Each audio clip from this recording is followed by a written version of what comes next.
between 9 a.m. and 10 a.m. Prevents it in real time.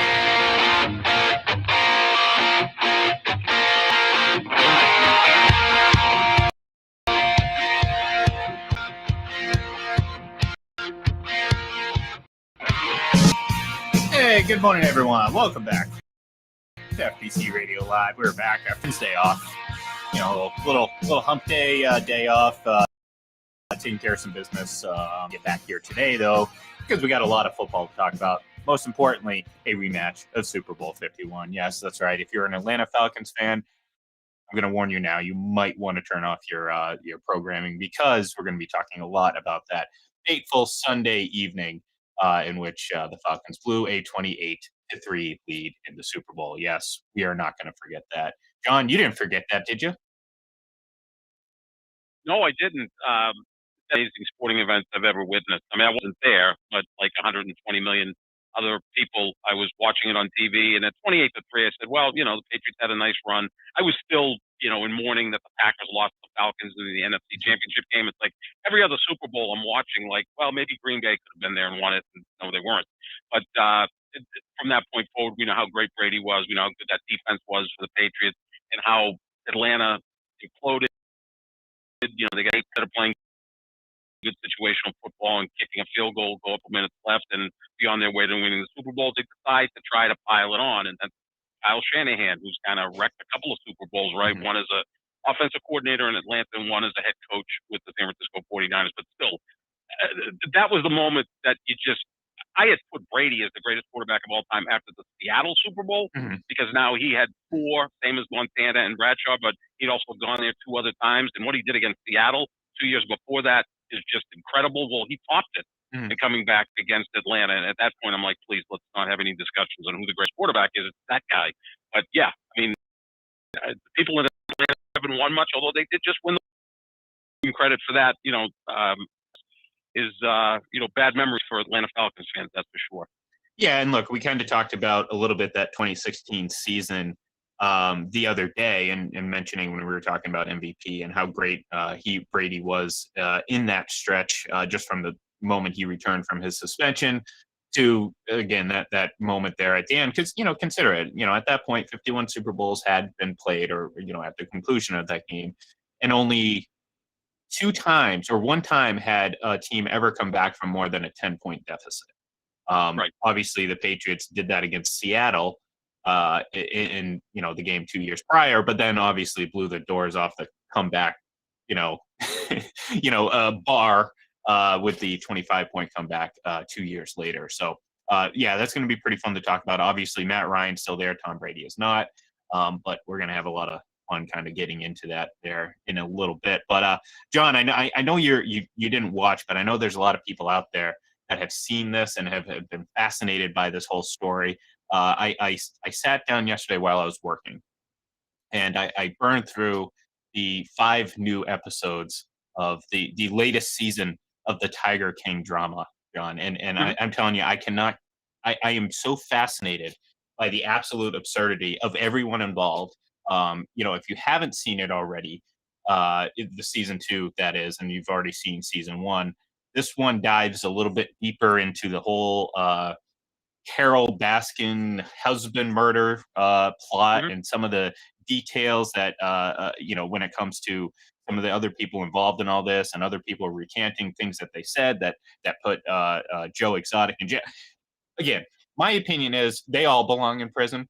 Carol, everyone, all those people. But I couldn't turn away. It was fascinating. And you know, the backdrop of the whole thing was there were some giant kitties on the screen, and you know me, I like my cats. So it was fascinating, and it's the type of trash TV that I just can't look away from, John. I recommend jumping in at some point. I guess it's like, you know, reading the National Enquirer or stopping when there's a car crash, or in this case, that show felt like more of a plane crash. But the thing is, when that dropped, I believe it was April of 2020. March. It was right. Yeah. March. Okay. March of 2020, right as the pandemic was hitting us, right? All sports had been canceled, and people were just starving for something. Like, you probably could have put a show on where they show grass grow, and it may have got good ratings, because people were just dying for content. So that was what it was, and it really pulled excellent numbers, and it was pretty much the talk of everything. Yeah. If you were sick about talking about the pandemic, you talked about Tiger King. Well, I didn't really watch it, but I know all about it and I've talked to people, and it did feel like watching a car crash. It was. There was just a constant car crash of just, like I said, just crazy people, this whole subculture of big cats and everything like that. It was fascinating on so many levels, but at the same time, I couldn't look away. Yeah, you're right though. Last year, I remember sitting in this very chair that I'm sitting in right now, doing Mhm. some work and just throwing Netflix on. And I remember the first thing that came up was, that picture that we've all seen so many times now of Joe holding the tiger, his mullet. It's very, I saw that on the screen. It was like, when you hop on Netflix and sometimes it recommends, certain things to watch, or, it'll be previewing things that just came out. So that had just come out yet. It hadn't really caught, didn't really become viral yet. And I looked at it and I was like, well, there's a guy on screen dressed very flamboyantly, very a lot of things going on his outfit, sequins and colors and all that type of stuff. He has a blonde and brown hair mullet with a goatee, and he's holding a tiger. Well, guess what? You got me right there. So I just very quickly pressed okay, and that began this And last it year and a half of fascination. and it wasn't Stephen Belichick. That No, kind it of was not. describes It him. was not. It was Yeah, that's not. pretty interesting. No, I do take credit, right or wrong, for beginning the trend into watching this, because when I was talking about it, I came on this very show the next day, and I was like, Mike, talking about Mike Debate. I was like, Mike, I just watched the show that I'm telling you, you got to watch it. There's tigers, there's crazy southern guys with guns and murder plots. It was fascinating, and it was fun to watch that nonsense again and get a little bit more information, because I have a feeling the story's not going to go away anytime soon. Just because of some of the stuff that was talked about in here, and we know how things work now, John. Especially with some old cases that may have been put on the back burner years and years ago. Renewed interest, from the Mhm. public.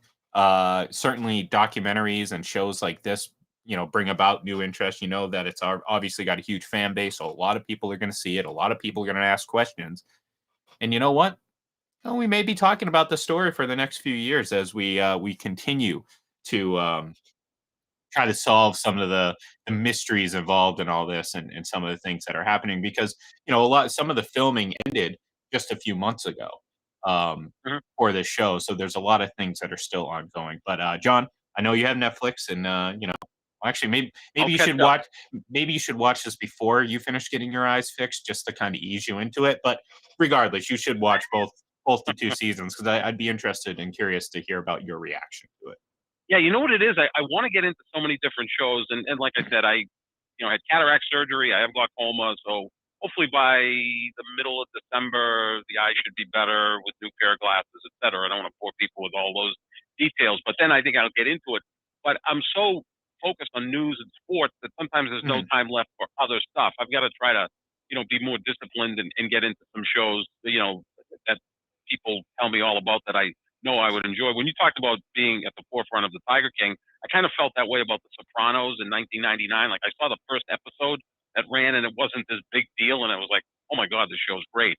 And I was telling friends, and they were telling friends, and next thing you know, not because of me, but there was a groundswell, and it became, I think, the greatest drama in the history of TV. But that's how I felt about that at that point, because it's kind of a quirky show, right? I mean, Yeah. these are really kind of niche shows. You're talking about a mafioso who, goes to a psychiatrist. It's like, what? Well, yeah, actually, mafiosos go to psychiatrists. They're just people, like everyone else. And then you've got this crazy story taking place with the Tiger King. I'm with you. I know you have 4 cats and you love cats, and I'm intrigued by them, and I'm actually allergic to them, so I could never have one. But those giant cats, you can't take your eyes off of them, Oh right? I God, mean, because no. they're just so big, powerful, 500-600 pounds, yet they can leap up and get on top of the height of a tree. And it's just, they're fascinating to me. The Bengal tiger or the jaguar. I mean, they're just Oh my God, they're gorgeous, gorgeous creatures. If only their football team counterparts played like they, True. do in the wild, then maybe I we'd have know. a little bit more respect for those particular cats. No, look, I that's the thing, and as crazy as it is, as much as obviously work here involves everything like that. I try to some of the things that I watch is is purposely not sport related because it does help Yep. get out of this singular focus. Sometimes it's good, sometimes it's bad, but yeah, it was fun, and like I said, I unfortunately, not unfortunately, but I tend to see a lot more TV than most people, just considering the circumstance of working here and having, hmm the ability to multitask and have stuff in the background. I know some people can and can't do that. I can, and I can do that. So that's why I've seen so many things. Like I don't know if I could ever, under any other circumstance, watch as much TV as I do. Not that I'm bragging about it, but like I said, the situation warrants the ability to be able to watch a lot. And hey, sometimes you find some gems like the Tiger King, and if not, you've always got the old mainstays and Seinfeld and all those other great shows. So, Absolutely. but one of my favorite shows is NFL football, except on Thursday, except for this Thursday. I do like Thursday night football this week. No, I look. I mean, I think I think we're kind of along the same lines when it comes to the existence of Thursday night football. I wish it didn't exist. I wish they just kept everything to Sunday and Monday because, well, again, I don't think the players like it. I don't think, for the most part, it's as enjoyable, for most fans. I mean, again, people are going to watch it because it's football and it's on, you know. But I think at the end of the day, I just think it's kind of a. I just wish we didn't have it. I like that one time a year on Thanksgiving where people are force feeding themselves turkey and you get to watch football. That's the only time of the year that I want to see football on Thursday. The rest, I'd rather it just be just a jam packed Sunday and Monday, and then just redo it every week. For one, for entertainment purposes, and two, just for the fact that, I mean, again, you heard Devin McCourty the other day. I mean, I think he speaks and he's a voice for a lot of players. They just don't like Thursday night football. No, I mean, no. it just, yeah. Here's what I would do with Thursday Night Football because they're not giving it back. It No, oh, creates, no, I no, no. think, $400 to $500 million a year, which comes to about And it gives 10, them 12. another night. They Gives them another dominate night. Thursday, Absolutely. Sunday, and Monday now. What I would do is right now we have a 17-game schedule. Eventually, it's going to go to 18 games. Maybe not right now, but I'm sure within the next 10 years they'll probably add an 18th game. I would, if they go there, if they go to 18 games, what I would do is give every team a second bye week. They had a second bye week 15, 20 years ago. I remember they tried it for 1 year, and I thought it worked really well. Give each team two bye weeks. One of the bye weeks would be before your Thursday night game. So if the Patriots are playing Atlanta tonight, they wouldn't have played on Sunday. So that you'd have a nice 10-day ramp up to Thursday night football, play Thursday night football, rested, sharp, all of that stuff. And then you don't play Sunday, and then you come back the following Sunday. That would be one of your bye weeks. If you're going to go to an 18-game schedule, go to 20 weeks. Or if you're going to stay at 17 games, go to 19 weeks. Then you're adding another week without adding another game. And you move the Super Bowl all the way to the Sunday before President's Day. Heck, Super Bowl this year is the 13th. It's a week before President's Day. So what's another week? I mean, February is a dead sports month. Extend it into late February. I don't think it's going to hurt itself. That's what I would do with Thursday Night Football. But to have two teams play on Sunday and then turn it around that quickly, that's a lot to ask for these guys because, it's a collision sport and you're asking these guys to recover from Sunday, prepare for Thursday. In the case of the Patriots, taking a flight to Atlanta, not easy to ask. That's why these Thursday night games, oftentimes the product's not very good. Like one team looks good, and the other team doesn't. Look at last Thursday night game. That was atrocious to watch, right? Miami beating Baltimore. Mm-hmm. That was just bad football. And it looked like Baltimore didn't even want to be there. That may have been the case. Yeah, and look, I mean, that's again, that's kind of where I stand. But you're right. I mean, they're never going to go away from that because, again, I mean, they dominate 3 nights out of a 7-day week. But I mean, that's the bottom line, both financially and when it comes to this argument. So they're never going to give that up. I do like the idea of working in some more strategic bye weeks and situations. But at the end of the day, I would obviously prefer it just not exist. But it does exist, John, and it means we have a game tonight. So we obviously already talked about it a little bit. Patriots heading down to Atlanta, a team that just got completely washed off the football field against the Dallas Cowboys just this past week. And the Patriots seeking their fifth straight win. As crazy as that sounds, they're right there and could end this night with 7 wins in the conference. The only team having more would be the Tennessee Titans. So, really big game for the Patriots. Obviously, Atlanta's as a team is in a lot different situation. I don't think anyone expects them to go anywhere. And they're not a team that I think has a lot of credibility like the Patriots do. Well, the expectations for the Patriots are starting to grow. With every week that they continue to win, regardless of who the opponent is, the expectations should grow because, well, now we're in a situation where we're thinking, all right, well, coming into the season, yeah, maybe it was a win to maybe it was a win to just make the playoffs. Well, now I feel like just making the playoffs is not enough. You know what I mean? I have a Mhm. feeling this team's expectations are growing by the day, and rightfully so. I mean, they look like a team that is really starting to find themselves, and that was the big thing that we talked about a lot when we talked about the Patriots. It's like, who are they? What are they offensively? Are they good enough defensively? Because at first it didn't seem that way, but it's starting to really look that way. And you look at some of the talent um, on their roster, especially on the defense. Matt Judon, you have J.C. Jackson. I mean, these are guys that are leading in pretty big categories or near the top of some pretty big defensive categories individually, and that's gone a long way into the Patriots' success. So big day for the Patriots. Big test, like you said. I mean, this is not an easy thing to do, especially traveling on a short week. With maybe a little bit of confidence starting to fester over. Are you going to be able to compartmentalize that and focus on today? I think so. I mean, obviously, there's a ton of veterans on this team. It's coached by Bill Belichick. I think their quarterback is not a guy who gets too high or too low, which is exactly what you want from a quarterback. And you're going up against a pretty bad team. This is a team that allows 29.2 points per game. That's bad. Okay. That's really bad. The Patriots average just 2 points lower than that offensively. So they've been pretty good, and especially recently, they've been starting to put up some numbers more consistently. They're also one of the better defenses, points per game wise, in the league, allowing only 17.7. So on paper, this is a mismatch and heavily in favor of the Patriots. Does it mean they're going to win? No, but I mean, I look at Atlanta. I just don't. They're kind of like a. I don't know. It's so hard to make a sense of what Atlanta is because at times they look great. I like Matt Ryan a lot, and I think he's a really good quarterback. But then he goes out and has a game like he did this past week where it's like there was a couple interceptions he threw. I'm like, what are you doing?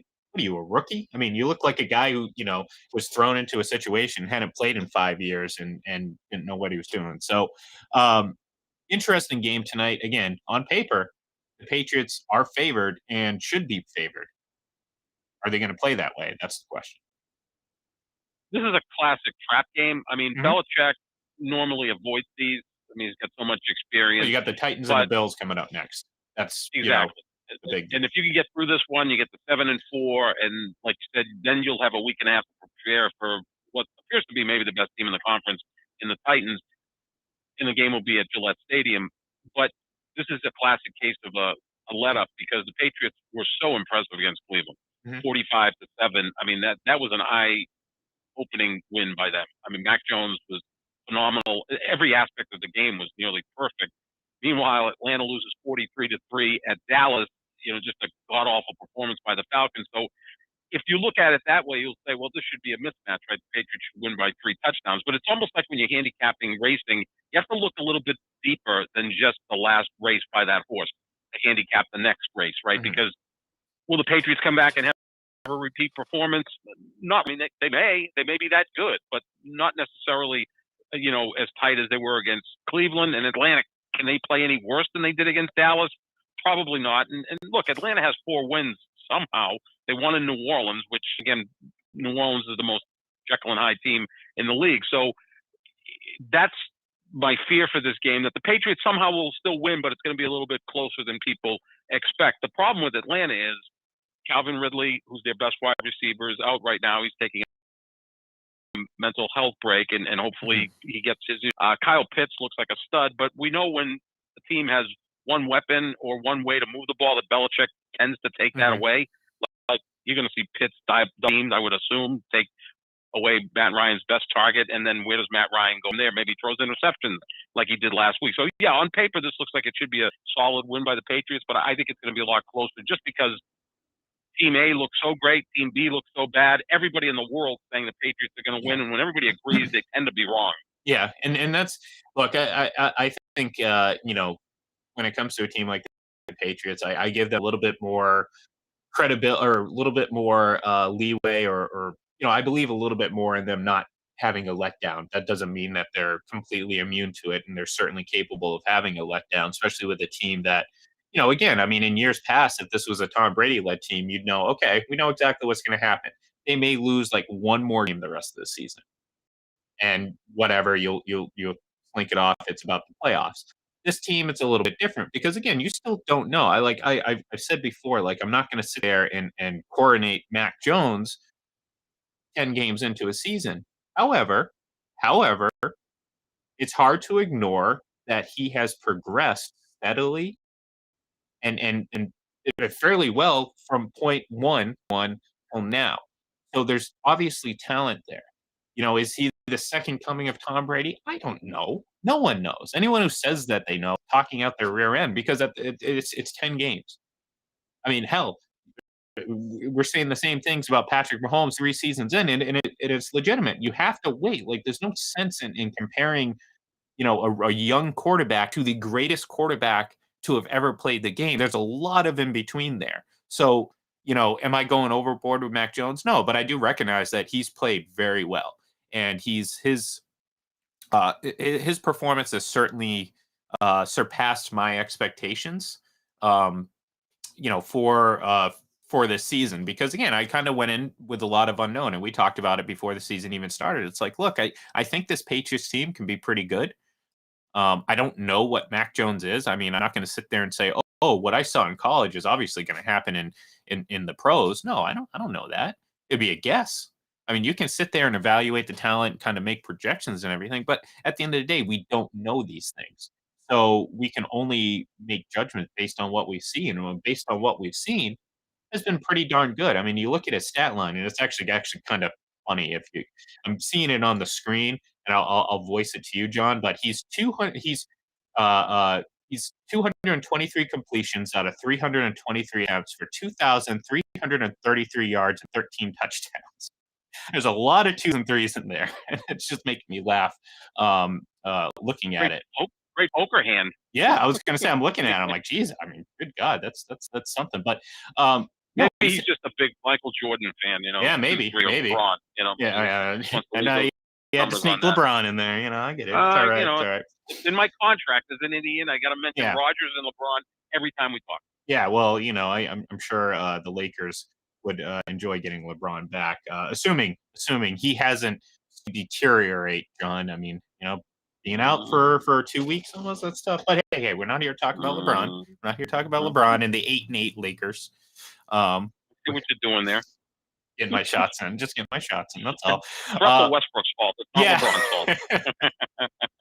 That was the greatest move for any LeBron fan, because if they win, it's LeBron. If they lose, it's Russell Westbrook's fault. And You know what? God, yeah. There's just legitimacy to it. But anyways, it's hard not to like what we've seen from Mac Jones, and the best thing for Patriots fans is you've seen other people start to take notice, and by that I mean they're accusing him of being only good because of the system, and in which case Mac Jones has finally made it, because he's getting criticized for things he shouldn't get criticized for. He's getting criticized for performing, essentially, because people are out there saying, making these straw man arguments about who said, this guy is not the next Tom Brady. Like, who's actually calling him the next Tom Brady? Like, no one's actually calling that. I think most Patriots fans are pretty impressed and pretty excited for what they see out of him. That doesn't mean what that they're probably doing is they're looking at Brady's first 10 starts back in 2001. which is so silly because that was 22 silly, years ago. It was a totally different Yeah. sport. And I've said this a million times. People are saying now that Mac Jones will end up faster than Tom Brady. Well, Tom Brady's first year in 2001, he was the 6th ranked passer in the NFL. Yeah. He made the Pro Bowl, and the team ended up winning the Super Bowl. And you know, I was kind of looking back to that 01 season. I'm sure, you know, you have often because it was the most unlikely championship I've ever seen. But the biggest game that year was the San Diego game. Yep. Bledsoe gets hurt in game 2. They're 0-2. Brady comes in. They beat Indianapolis. So now they're 1-2. They go on the road and get whacked by Miami. Now they're 1-3. They're playing the Chargers at Foxborough, and they're down 10 in the fourth quarter. They're staring at 1-4, right? And maybe panic sets in, and people are talking about Belichick losing his job, and who is this guy, Tom Brady? Well, he comes back, and they win in overtime. That makes him 2-3, and they kind of took off from there. That, to me, is you could talk about beating the Raiders in the playoff game and all the Super Bowls. That may have been the biggest win of the dynasty in terms of being, like, really nuanced about it. Like, obviously, beating the Chargers in October of 2001, no one even remembers. But that was a huge game. Big difference between 2-3 and 1-4. And at that moment, you saw Brady can come from behind. He's very comfortable being down 10 points midway through the fourth quarter. It's not going to fluster him. We don't know that yet about Mac Jones. We have to see him in that type of situation to see how he reacts. So far, so good. But yeah, I mean, if anybody's comparing him to Tom Brady, that's like taking a rookie in the NBA and comparing him to Michael Jordan. Well, it's stupid. Yeah, and you know, guys like Ryan Clark made this comparison the other day, and obviously people are, you know, all jumping on it. They're saying he said something along the lines like Mac Jones is better than Brady was. I'm like, wait a minute, guys, come on, like, and this is the problem because you know, we sat there as soon as you brought it up, we both chuckled because it's like it's silly to compare, you know, a guy who was playing in 2001 versus a guy who's playing in 2021 because, you know, as much as the game has always been evolving towards being more favorable to the offense, it hasn't evolved. It evolved more in the last 10 years than it had in the previous 25, 30 leading up to that. So again, to try to compare the two eras is just so disingenuous and just it's kind of a sign of laziness. So, like, if you're going to get up there and 10 games into his career and say, oh, you know, at this point in their careers, Mac Jones is already better. Look, I love Mac Jones. All right. I'm very excited from what I see. There's a lot of great things from what I see. But to your point, that San Diego game, his second start, technically. Or yeah, no, you're right. Third, right. Miami. Yeah, Miami and then San Diego. And again, if they're 1-4, who the hell knows what happens after that? You're talking about a Drew Brees-led team. Rodney Harrison, right? Brees was Junior Seau. I mean, that was a very good Chargers team. LaDainian Tomlinson was the running guy. Yep, LaDainian Tomlinson.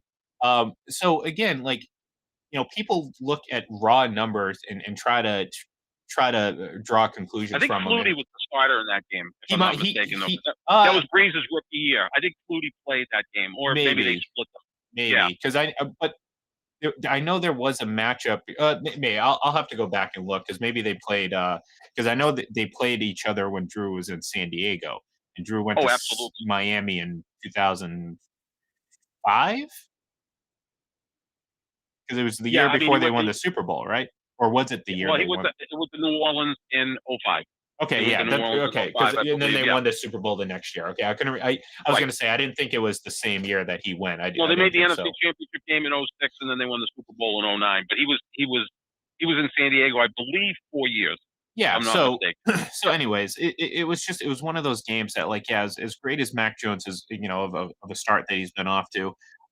You know, trying to sit there and make the case that he's already better than what Brady was. And then of course, you get the usual suspects hopping in saying, yeah, well, you know, Tom was just kind of a game manager. And it's just like, oh, my God. I just want to bash my head up against the wall because it's like, there's some truth to that because essentially a quarterback is a game manager. Exactly.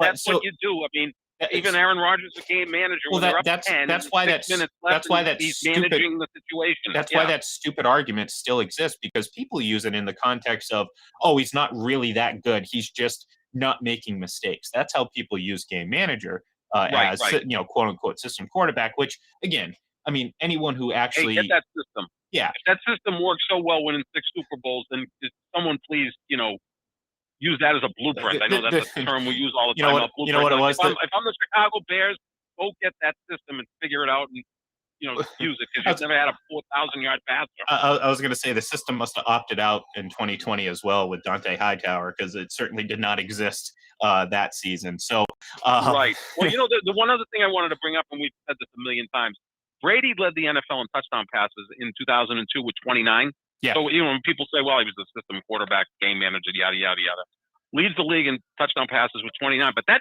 shows you how different the sport was back then. He led the league in touchdown passes with 29. He has 27 this year in 9 games, and he's leading the league. And touchdown passes, he's on pace to throw for 51 touchdown passes. You're going to need to throw high 40s to lead the league in touchdown passes this year, or even 50s. Back then, 29 touchdown passes, that was a lot of touchdown passes. That's why comparing stats from now to 2001 is ludicrous. And it's the same thing as like comparing stats to 1975. And people will say, well, this guy, how the hell is he an all-time great quarterback? He threw almost as many interceptions as touchdowns. Well, that's the way the game was back then. Yeah. You could maul wide receivers and you could essentially beat up quarterbacks. It was a totally different sport. Mm-hmm. But people don't want to have those deep conversations. They just rather react to the charts and the folks on TV that would rather just kind of be a character as opposed to an actualist. And it's like, you look back and it's funny. And I can't remember. I was planning on sharing this with you, this tweet, but I can't remember if I did or not. But it was basically a quote from Louis Riddick from prior to the draft, talking about Mac Jones, and me, how I've talked about my preference in quarterback. And he basically said exactly the same things that I said. And it brought so much joy to me, John, because he talked about some of the things that's like, well, he said, he's like, look, like people are so enamored with like this running athletic guy. And basically what he said was, that's not as important as people think. And it's really not. And I say this all the time, like, look, if you're going to sit there and rank the traits that a quarterback needs to be great, not just successful, but all-time great, running's probably at the very bottom of the list, because this isn't track and field, it's football, and it's quarterbacking. Like, I'm not saying that running can't help you. Sure, it helps some of these players, but to use it as a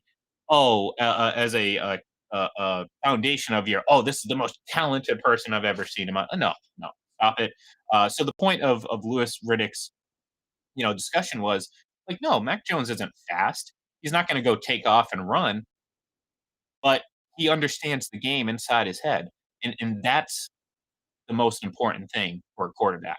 The ability to read and evaluate defenses, and obviously in turn put your players in the best position to succeed, on top of being accurate. And that's what it is. That's the ideal building block of a quarterback, and you can evolve everything else off of that. So, give me the guy who isn't going to run a 4.40, but give me the guy who's going to make every right decision and throw the ball with incredible accuracy. And I want the guy who can work within the pocket too, right? That's implied, I think, with the obviously with understanding the game. Yeah, exactly. So okay, here's Drew Bledsoe and Tom Brady, right? I mean, both huge guys. I mean, Bledsoe's 6'6", like 240. He's even bigger than Brady. Brady's 6'5", 230, whatever. An enormous guy. I mean, if you saw him up close, you'd be surprised how big he is. Both big guys. Neither one could really run. But Bledsoe had no awareness in the pocket. Brady, it feels like he has eyes in the back of his head and has such great awareness within the pocket. Dan Marino couldn't move to save his life. By the time he got in the league, he had some real bad knee issues. He worked in the pocket steadily. That to me is what you want more than natural speed. I like escapability, ability to maybe get away from the rush, but that's more of a feel than it is speed, because you're not going to be faster than, I don't know, Von Miller or Khalil Mack or Aaron Donald. They're going to just track you down. They're better athletes and really, than how you are. So how often you have to at least navigate, and you're not going to need that very often, if ever. Yeah, and that's the thing. It's like, okay, how often does that play a big factor?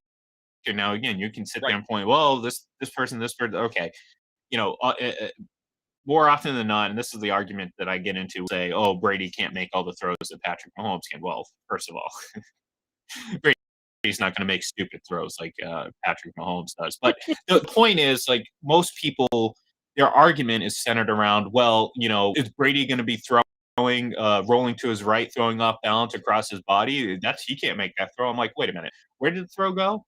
Oh, on the sidelines, deep. Okay, no, Brady can make that throw. He just does it from the pocket. And the idea that you think, But he made that throw last year, Ian. Remember he hit Antonio he Brown or did. Chris Godwin on a Well, 35-yard John, laser? John, No, seriously, I remember showing that. I think I shared yeah, that with you. I'm like, Brady rolled right he and did. threw it about 45 yards on a dime. I think it was Antonio Brown or someone, one of the wide receivers. I don't recall which one. I'm like, that's perfect. Yeah. I mean, Rodgers does that. Mahomes does that. He can do that. He just doesn't need to, or that's kind of like the third option, right? Like Yeah. he doesn't roll right. He's not running, in the Shanahan offense where there's a lot of bootlegs. That's not part of the offense that he runs, which is fine. There's different ways to run an offense. Yeah, he can do all those things. Yeah, he can do them all. He does them all really well. I just want to find the point in time in which people decided that a good quarterback play was throwing across your body off balance. Like, how many people have said, "Oh, what a great throw," and I'm thinking, "Oh my God, that's No. I mean, Tom House is going crazy right now watching those mechanics. Yeah. I mean, Jesus, like, come on, like, that's not good quarterback. Just because it was completed doesn't mean it was good quarterbacking. Like, I was reading, there, we have obviously brought up Bledsoe and Brady, but there's been a lot of talk about Bledsoe and Brady because of some of the the stories that are kind of resurfaced here over the last couple days or whatever. And someone shared a quote a section of Michael Hawley's book. God, making on it, you might know the name of it. Patriot Reign. Patriot Reign, yeah, right. really good book. I read it several years ago, but it highlighted a excerpt about the whole Bledsoe, Brady, Belichick dynamic and how the people that are shocked that it wasn't as rosy as it seemed now should have read the book because again that highlighted some of the issues. And my point is eventually it got to a point where they had to evaluate Bledsoe's play actually in the AFC Championship game where there was a game earlier in the season too that he came in. And every sit there and you see it now. Oh, Bledsoe came in and saved great. The reality was Bledsoe really wasn't that good in that game. He made the throw to finish off a drive that Brady started, and Brady was really good to start that game. I think he was something Brady like was really on target. Yeah, I remember that. Yeah, so if anything, Pittsburgh saved themselves from getting absolutely off the face of the earth in that game. But Bledsoe almost threw a pick six to a defensive lineman late in that game. Yeah. It was 24-17, and I remember because that's when I was a Patriots fan. Like, I was the biggest Patriots. I was the biggest Patriots fan from the early 70s up until after they won 3 Super Bowls. I kind of, left the reservation, which is kind of odd. After they won, the less I became a fan, which is, I guess I have masochistic tendencies for whatever reason.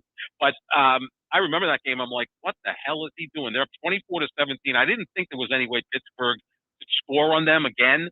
It's like just, he'll block unless Drew Bledsoe gave it to him. And Bledsoe, I remember this, almost threw a pick six right to a defensive lineman because we remember Pittsburgh's defense, they'd blitz linebackers. Oh, they were 1-1, like points per game and yardage pretty much every season early in those two, right, like 2000 to like Baltimore, 08. Pittsburgh were like, it was like watching, pitchers duels every time they played. And I'm like, he almost threw a pick six. I'm like, oh my God, and I'm sure Belichick was like, let's get the ball out of his hands. Don't forget, Belichick was an assistant coach on the Patriots in '96 when Bledsoe threw 4 interceptions against Green Bay in the Super Bowl. So he's probably horrified with that, right? And then he comes back here to coach, and that's his quarterback. And that's exactly it, because now it's like the narrative is Bledsoe saved it. Brady somehow won a game when he got injured and he got bailed out. No, I mean, the reality was they barely won because of, the reality was Bledsoe didn't play that well. And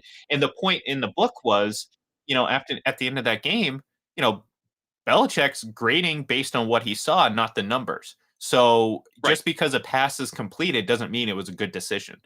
Mhm. Just because you throw no interceptions and 3 touchdowns doesn't mean you necessarily had a great game. Now, more often than not, yeah, you've had a pretty good game if that's the case. But when you actually look at it and evaluate, based on not the result but the action, you can sit there and say, oh, okay, that's not a great play. That's not a great decision. It resulted in a completion, and maybe the receiver took it the distance, and now all of a sudden you're celebrating a big, to be on a highlight reel. Reality of it is, it wasn't a great play. Kind of like my I don't want to even call this shtick because it actually is coming true, but my thing with Patrick Mahomes is like some of his better plays that get celebrated aren't great quarterback plays. And eventually you're not going to always have that type of, we call it hockey puck luck.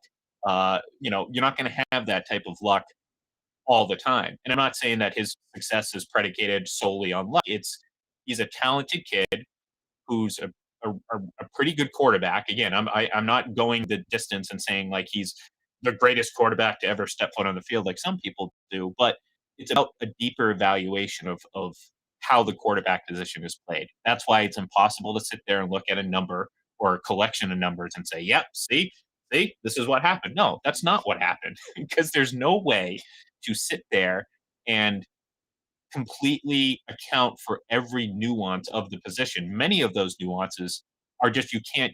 There's no number to put on them. You can't. Mhm. You can't quantify a quarterback's a drive or his mental acuity. Or I mean, maybe you can with the one, but then again, what was it? Ryan Fitzpatrick scored a 48, and I'm Yeah, pretty that sure. doesn't Yeah. always tell. I'm almost convinced now that too high a score is not good either, because it's and I'm just thinking that sometimes if the score is that high, they're over analytical. Like Mhm. they like it's almost like the CEO is never the brightest guy, but he's the guy who can get everybody else to do what they have to do and put it all together. And the quarterback, you want him to be bright. I'm not saying you don't want it, but sometimes those very high one-note scores, it's like, is he getting to the line of scrimmage and just over analyzing the situation because he's so damn smart Yeah. rather than just saying, A, B, C, let's go in that. Or Brady sums it up best when he's like, they play it deep, you throw it short. They play you short, you throw it deep.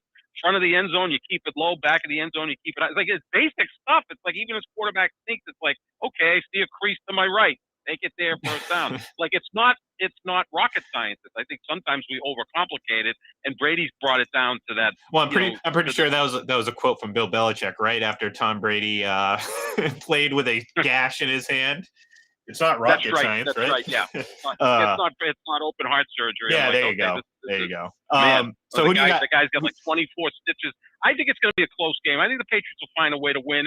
And look, the difference may come down to their kicker is nailed. Yeah. Nick Folk is arguably the best kicker in the sport right now. I think they'll win, but it's going to be a little scary. Thursday night games can be weird, and also they played so well Sunday.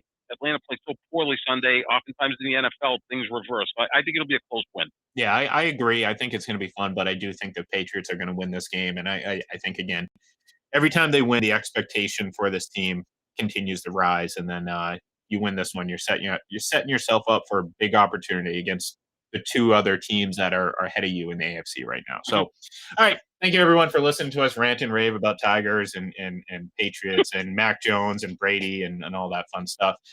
We'll be back tomorrow to obviously preview the rest of Sunday's action and of course react to what we saw tonight. So until then, have a great day. And if you want to tune in tonight around 6 p.m. Eastern, I will be back here to talk more Patriots Falcons as we get ready for Thursday night football. But John and I will be back tomorrow morning. So until then, we'll talk to you then.